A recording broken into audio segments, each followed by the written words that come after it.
우리가 세상을 사는데 내가 중요하다고 생각하는 것을 우선적으로 행동하게 돼 있어요. 그래서 정말 내가 뭐가 중요한가라고 하는 것은 나의 우선순위가 어디에 있는가를 보면 알 수가 있어요. 남편이 먼저인가 아들이 먼저인가.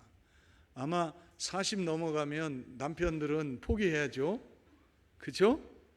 버려진 아들이에요. 그렇게 생각해 본다면 사실 우리는 중요한 것을 먼저 하는, 나도 모르게 먼저 하는 삶을 삽니다. 그러면서 우리가 세상에서 정말 제일 중요하다고 생각하는 게 뭘까 보면 잘 되는 거예요. 복 받는 거예요. 그래서 우리는 나도 잘 돼야 되지만 내 일도 잘 돼야 되고 내 자녀들도 잘 돼야 된다고 생각해요. 이거라고 한다면 우리가 정말 세상 말로 뭐라도 먹는다 할 정도로 정말 이거는 우리에게 중요한 문제이고 정말 필요한 문제입니다. 그래서 여러분 고대 그 문서에 보면 여러분이 잘 아는 것처럼 서경의 홍범편에 오복을 이야기하잖아요. 오복이 뭡니까? 오래 사는 거예요. 부자로 사는 거예요. 평안하게 사는 거예요. 덕을 쌓으며 사는 거예요. 그리고 잘 죽는 거예요. 근데 여러분 한번 생각해 보십시오. 세상이 주는 복의 특징은 뭡니까? 돈이 있으면 축복이고 돈이 없으면 불행이고, 건강하면 복이고 건강하지 않으면 불행이고, 뭔가 우리가 세상에서 말하는 복은 있을 때 복이에요. 없으면 꽝! 아무것도 아닌 거예요.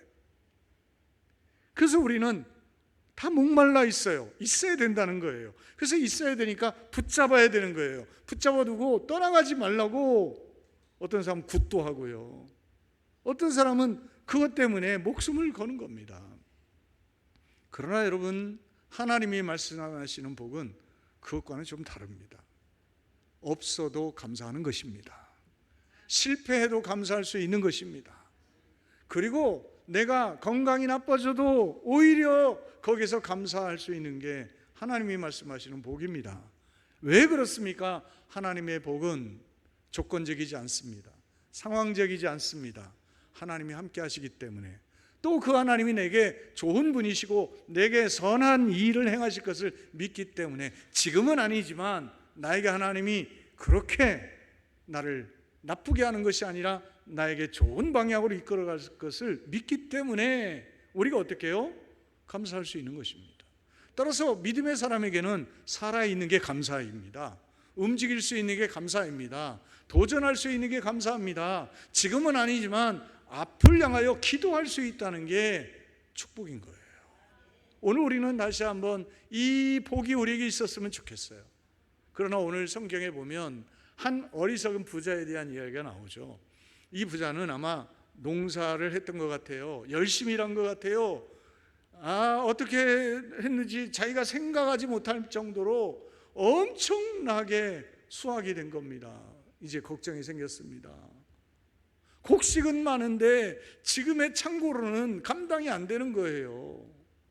그러면 나 먹을 만큼만 하고 나눠주면 되잖아요. 근데 이 사람은 그런 생각을 못합니다. 어떻게 해요? 여기 놔두면 쥐가 먹고 새가 먹고 사람들이 하나씩 들고 갈 텐데 나 잠 못 자겠다. 그가 내린 결정은 뭡니까? 창고를 헙니다. 그리고 창고를 더 크게 짓습니다. 그리고는 이 모든 수확된 곡식을 거기에 가두어 두고서 비로소 안심합니다. 그리고 19절을 보십시오. 그의 결정적인 실수입니다. 내가 내 영혼에게 말하는 거예요. 자기 스스로가 자기 영혼에게 뭐라고요? 영혼아, 여러 해 쓸 물건을 많이 쌓아두었으니 어떻게 해요? 평안히 쉬고 먹고 마시고 즐거워하자 합니다. 여러분, 물질이 내 배를, 내 가정을 윤택하게 할 수 있는데 오늘 이 부자는 영혼에게 말합니다. 그러면서 말하는 겁니다. 이제 몇 년 동안에는 일 안 해도 된다는 겁니다. 여러분, 여기서 우리가 생각해야 할 게 있습니다. 하나님의 주신 복은 나만을 위한 것이 아니에요. 근데 어리석은 자의 특징은 뭐냐면 하나님이 주시는 복을 나만을 위해서 생각하는 거예요. 그래서 그는 어떻게 했습니까? 거뒀습니다. 그리고 가둬둡니다. 창고에 넣어놓습니다. 그리고 누구도 접근 금지입니다. 이건 오직 나만을 위해서 쓰겠다는 것입니다. 일하지 않겠다는 겁니다. 일하지 않아도 나는 여유롭게 살 수 있다라고 자만한 겁니다. 그리고 그 영혼에게 말하는 겁니다. 쉬라는 겁니다. 여러분, 이것은 하나님의 뜻이 아니라는 거예요. 하나님은 우리에게 주실 때는 이유가 있는 겁니다. 나누라는 것입니다. 너로 인하여 하나님이 얼마나 사랑이시고 하나님이 얼마나 은혜로운 분인지 나누라는 것입니다. 따라서 우리는 이 세상에 내가 얼마를 벌었느냐라고 하는 부자가 아니라 하나님을 위해서 내가 얼마를 썼느냐, 그 부자가 되어야 하는 것이에요. 오늘 내가 재산이 얼마 있어요? 제가 가만히 생각해 봤어요. 제가 지금 30년 목회를 했는데 평균 제가 한 1년에 한 2천만 원 정도는 헌금을 하는 것 같아요. 그러면 2천만 원 헌금한 거 30년이면 얼마예요? 내가 생각하면 6억이더라고요. 그럼 내가 지금 6억이 있어요? 600만 원만 있어도 좋겠어요. 6천만 원 있으면 더 좋고요. 있으면 좋겠어요. 근데 여러분, 저는 따져보니까 하나님 나라에 6억을 저축한 사람이다. 그럼 교회다만 헌금한 거지. 그 외에 내가 개인적으로 작은 교회들, 선교사님들 여기저기에 하나님이 기회를 주셔서 또 섬긴 일들도 있어요. 여러분, 오늘 우리는 얼마를 가지고 있느냐가 아니라 얼마를 하나님 나라와 의를 위해서 썼느냐, 이 생각을 가지고 살아가야 어리석은 자가 아니라는 거예요. 비록 여러분이 지금 물질이 다 떠나갈 수도 있어요. 없을 수 있어요. 그러나 여러분이 하나님을 위해서 쌓은 것은 하나님 나라에서 찾는 것이에요.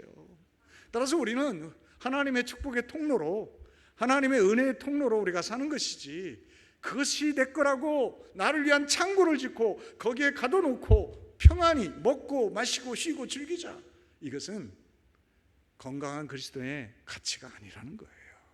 오늘 이런 의미에서 우리가 하나님 앞에 정말 행복하게 살고 후회 없이 살고 부끄럼 없이 사는 그리스도인은 누구입니까?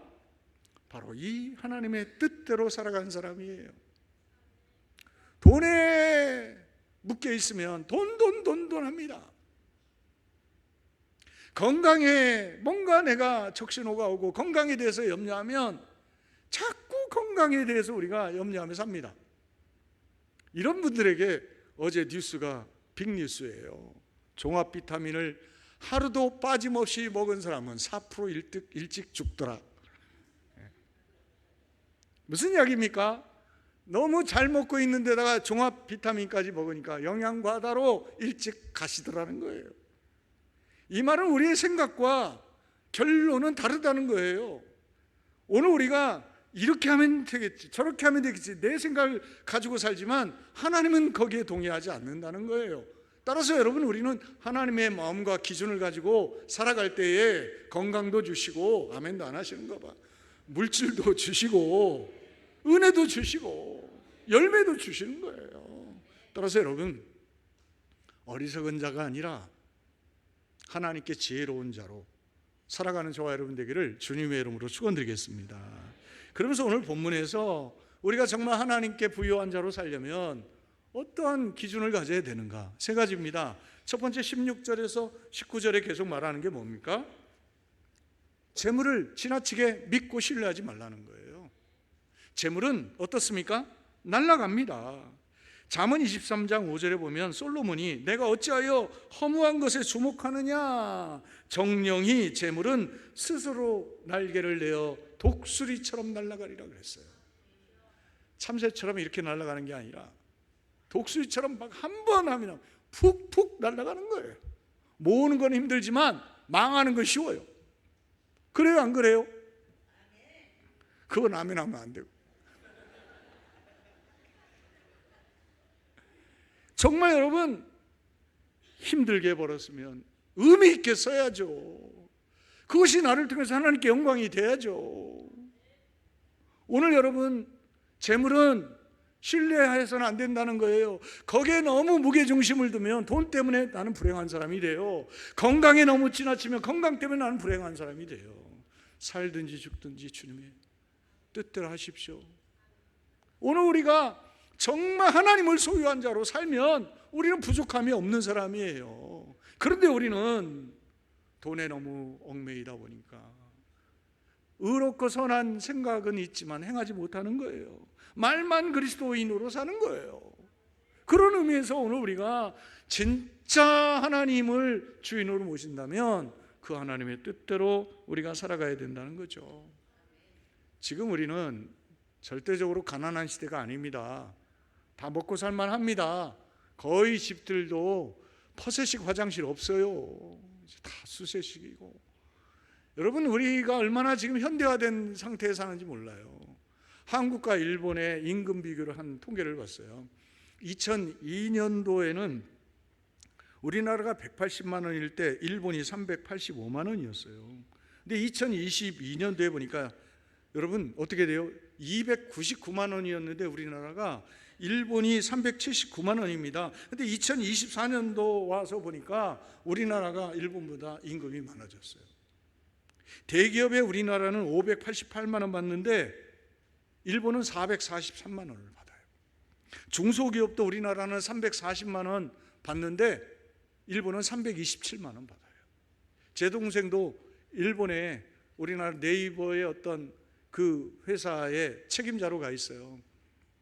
근데 말하는 거예요. 10년 전에는 자기가 적었는데 지금은 일본 애들이 월급이 훨씬 적다는 거예요. 여러분 생각해 보시죠. 우리가 그만큼 잘 살게 됐다니까요. 그런데 여러분 우리가 더 잘 살게 된 이유는 뭐가 있어요? 여성의 사회 진출이에요. 옛날에는 남자만 벌었어요. 이제는 누구도 벌어요? 여성도 벌어요. 맞벌이 하는 거죠. 근데 그 맞벌이 하는데 애들도 벌어요. 왜 버냐? 야, 핸드폰 값이 왜 이렇게 많이 나왔어? 하니까 아이 잔소리 듣기 싫어. 엄마 몰래 알바하는 겁니다. 여러분 누구나 지금 일하는 시대예요. 부족함이 없어요. 자기가 원하면 일해서 이제는 해 나갑니다. 여러분 이 사회가 어떻습니까? 돈이 많아졌다고 부유해졌다고 더 도덕적입니까? 더 윤리적입니까? 더 양심적입니까? 더 기쁜 소식이 많습니까? 짜증나는 소식이 많습니까? 오늘 우리는 분명히 기억해야 됩니다. 돈을 쫓아가면 망하는 것입니다. 돈이 우리를 쫓아와야 되는 것이죠. 따라서 여러분 우리는 하나님이 주시는 기회, 그게 돈이라고 한다면 그 돈을 바르게 쓰기 시작해야 하는 겁니다. 따라서 여러분 우리는 돈을 일하는 이유가 분명해야 됩니다. 살아야 되는 이유가 분명해야 됩니다. 그 돈으로 많이 걷어서 창고에 가두는 것이 아니라는 거예요. 우리는 하나님 나라에 쌓기 위해서 돈을 버는 거예요. 그렇게 사시기를 바라요. 그런 축복이 있기를 주님의 이름으로 축원드립니다. 두 번째 20절에 보면 하나님은 말합니다. 어리석은 자야, 오늘 밤에 내 영혼을 내가 도로 찾아가면 내 준비한 것이 누구 것이 되겠느냐? 그러면 이렇게 말할 수 있어요. 아니 내 자식이 갖겠죠. 그것도 나쁜 건 아니에요. 근데 그렇게 자식에게 물려준 재산이 자식에게 독이 될까요? 득이 될까요? 오늘 주부에도 실었어요. 탈무드에 보면 이런 이야기가 나와요. 어떤 사람이 헌옷을 샀는데 집에 와보니까 그 옷 속에 엄청난 게 있는 거예요. 뭔가 그러니까 보석이 있는 거, 보석이. 그러니까 깜짝 놀랐죠. 이건 누구 거예요? 내 거 할 수 있잖아요. 어제 뉴스 안 봤어요? 울산에 화단에 검은 봉투 하나를 환경미화원이 딱 했더니 2,500만 원이 그냥 신사임당님이 활짝 웃고 그냥 다발로 있는 거예요. 그래서 나중에 보니까 7월 4일 날에도 두 다발 5천만 원이 그 1m 옆에서 발견된 거예요. 아니 여러분은 어떻게 하시겠어요? 그거 받으면 야 이건 하나님의 축복이다 하시겠어요? 아니면 그 신고해도 15%인가를 돌려받잖아요. 예? 어떻든 신고하면 만약에 그렇게 뭐 5천만 원이다 그러면 1,500만 원 내 거, 그것도 큰 거잖아요. 그죠? 물론 그것도 사양할 수도 있어요. 근데 지금 그 돈이 무슨 돈일까? 아니, 누가 맨정신에 그렇게 할 수 있을까? 그래서 대부분 지금 판단은 이건 범죄 수익금이 아닐까 이렇게 보는 거예요. 근데 여러분 한번 생각해 보시자고요. 우리가 살다가 보면 돈을 주울 때도 있고 생각 없이 살다가 돈을 떨쳐버릴 때도 있어요. 근데 여러분, 이 돈이 우리의 모든 것이 되어서는 안 되는 거죠. 그렇지 않습니까? 결국 우리 안에 돈의 가치관에 눈이 어두우면 돈의 마음을 뺏기는 거예요. 근데 여러분, 돈은 항상 내게 있는 게 아니거든요. 그래서 독일어에서 돈은 중성이에요. 누구의 것도 아니라는 거예요. 근데 여러분 기억하십시오. 돈은 있는데 건강을 잃으면 무슨 의미가 있어요?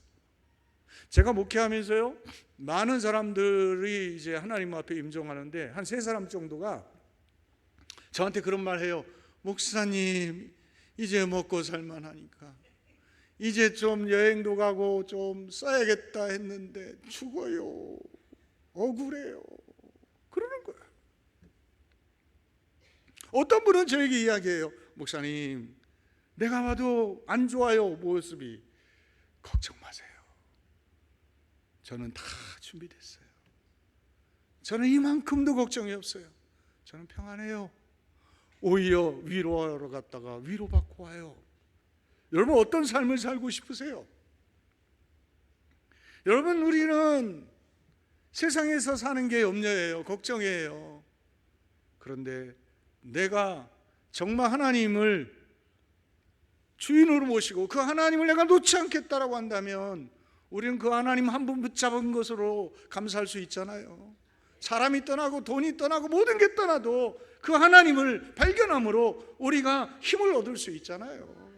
하나님을 발견하고 하나님을 만나면 그 안에 이 모든 문제가 해결되는 거예요. 그래서 예수님 말씀하시잖아요. 너희는 무엇을 먹을까? 무엇을 마실까? 무엇을 입을까? 염려하지 말라. 이 모든 것이 너희에게 있어야 될 줄을 하늘에 계신 너희 누가? 아버지께서 하시느니라. 하나님 아버지가 너에게 무엇이 있어야 되는 것을 아신다는 거예요. 그러면 제가 생각해 봤어요. 우리 아들, 딸은 어떻게 사나? 지금 딸은 뭐 떠났지만 아들은 같이 살잖아요. 아니, 돈 벌면 생활비 좀 낼 줄 알았더니 안 내요. 빌부터 살아요. 그래서 물어봤어요. 왜 안 하냐? 그랬더니 아빠, 나도 이제 장가도 가야 되고 나도 뭐해, 나도 허틀게 안 써요. 더도 모으냐고 바빠요. 그래. 그래라. 어디 여행을 가면 돈 버니까 네가 알아서 먹어야 되는데 아니에요. 엄마가 뭐 여기 있다 뭐 있다 그러고 가요. 여러분, 이게 뭐예요? 부모예요. 부모가 자식을 걱정하는 거예요. 하나님이 우리를 걱정하세요. 우리에게 상관하세요. 우리에게 필요한 걸 아신단 말이에요. 채워주신단 말이에요. 그러면 어떻게 해야 돼요? 그 아들은, 그 딸은 아버지를 아버지로 존중하면 되는 거예요. 효도하면 되는 거예요. 사랑하면 되는 거예요. 그 말씀대로 살면 되는 거예요. 그러면 하나님이 어떻게 해요? 채우신다는 거예요. 오늘 우리는 기억해야 됩니다. 하나님 안에 길이 있습니다. 하나님을 믿을 때 거기에 방법이 있는 거예요. 한성현 콜라겐 대표인 한성현 씨가 30대 초반에 남편이 등치도 크고 산적같이 생겼는데 자기를 지켜줄 것 같고 뭔가 와일드하고 그래서 그 남성미에 끌려 결혼을 했답니다. 그때 그 남성미가 자기에게 이걸로 날라오는 거예요. 그래서 그냥 가정폭력에 시달려서 온몸이 상한 곳이 하나도 없더라는 거예요. 이러다 죽겠다 싶어서 이제는 남편이 폭력적으로 바뀌면 도망가기 시작했어요. 근데 한두 번 도망갔는데 추운 겨울날 갈 데가 없더래요. 그래서 근처에 교회 문이 열려서 교회 갔답니다. 그래서 이제는 습관적으로 그런 일이 생기면 교회로 피하게 됐답니다. 자기 아지트했다는 거예요. 근데 언젠가는 한번 교회에 피해서 혼자 있는데 찬양 소리가 흘러나오더랍니다. 근데 그 찬양에 은혜를 받았답니다. 그러면서 신앙을 갖게 됐고요. 그리고 이제 30대 중반에 이혼하고 정말 하나님 앞에 새로운 삶을 살고자 기도하면서 성령세를 받고 그가 믿음으로 살기 시작한 거예요.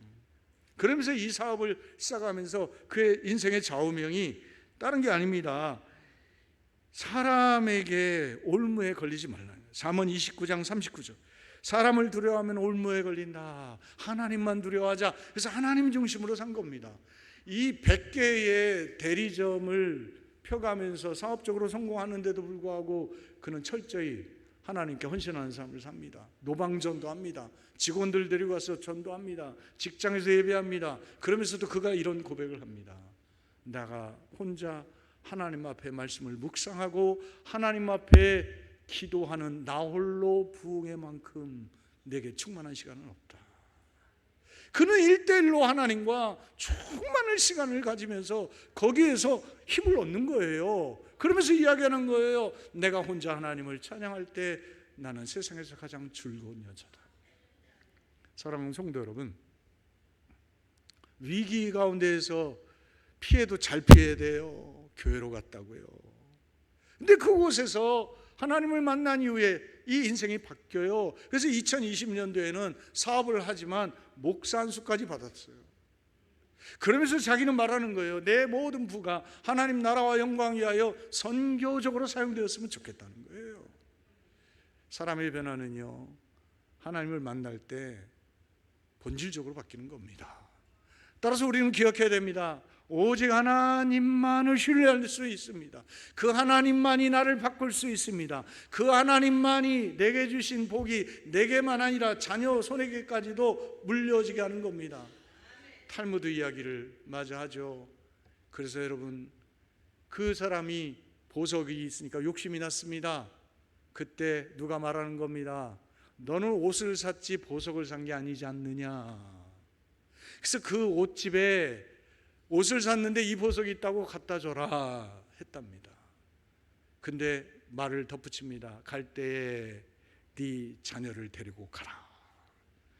그러면 그 보석보다도 훨씬 더 귀한 것을 네가 얻게 된다 그랬습니다. 여러분, 돈 얻고 자식 잃지 말고, 돈 얻고 사람 잃지 말고, 돈 때문에 신앙 잃지 말고, 하나님을 붙잡으로 돈도 얻고 건강도 얻고 하나님이 주시는 축복도 받고 누리시는 저와 여러분 되기를 주님의 이름으로 축원드리겠습니다. 마지막으로 21절에 보면 자기를 위하여 재물을 쌓아두고 하나님께 대하여 부유하지 못한 자가 어리석은 자이다 그랬어요. 그러면 두 종류의 부자가 있는 것이죠. 두 종류의 인생이 있는 거예요. 부자가 되기를 원해요. 어떤 부자? 자기를 위하여 재물을 이 땅에 쌓는 사람이에요. 또 하나의 부자는 어떤 사람입니까? 하나님께 대하여 부유한 자가 되기로 결정하고 하나님을 위하여 선한 일에 돈을 사용하는 자입니다. 여러분, 말씀드렸죠. 오늘 하나님이 여러분을 통해서 수백 수천억의 일들을 행할 수 있는 통로가 되시기를 바랍니다. 제발 그렇게 되시기를 바랍니다. 우리 교회에서도 그런 분들이 여러분의 자녀에게서 일어날 수 있기를 바랍니다.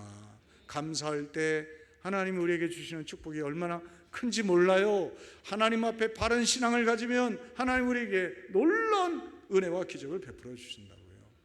하버드 공중보건대학 조사에서 최근에 나온 통계가 있어요. 79세 여성 4만 9천 명에게 조사했어요. 돈이 많으냐 적으냐를 떠나서 자기 형편에 감사하는 사람과 그렇지 않은 사람을 구별을 해서 이게 장수와 어떤 영향이 있는가 했더니 약 10% 정도를 더 오래 살더라는 거예요. 그러면서 이유가 뭐냐? 왜 도대체 자기가 있는 것에 만족하고 감사하는 사람이 오래 사냐 하고 그들에 대한 의학적인 검토를 했더니 하나의 특징이 발견됐어요. 심장병의 유병률이 확 차이가 나더라는 거예요. 그래서 내린 결론은 뭐냐면 감사하면 심장박동이 어떻게 해요? 힘을 얻더라는 거예요. 그래서 몸의 정상성이 회복되더라는 거예요. 감사하면 활력이 생기더라는 겁니다. 다시 말합니다. 우리가 하나님 중심으로 살고 하나님의 축복의 통로로 살면서 우리가 감사하고 선한 일을 행하면 여러분, 하나님 나라에 쌓는 것만 아니라 우리의 몸도 건강하고 우리의 삶도 건강하고 그 삶이 우리의 자녀들에게 더 이상 우리가 줄 수 없는 최고의 유산이 되는 거예요. 따라서 우리는 이 땅에 쌓는 부자가 아니라 하나님을 위하여 하나님 나라에 쌓는, 하나님께 부유한 자로 살아가는 저와 여러분 되시기를 주님의 이름으로 축원드리겠습니다.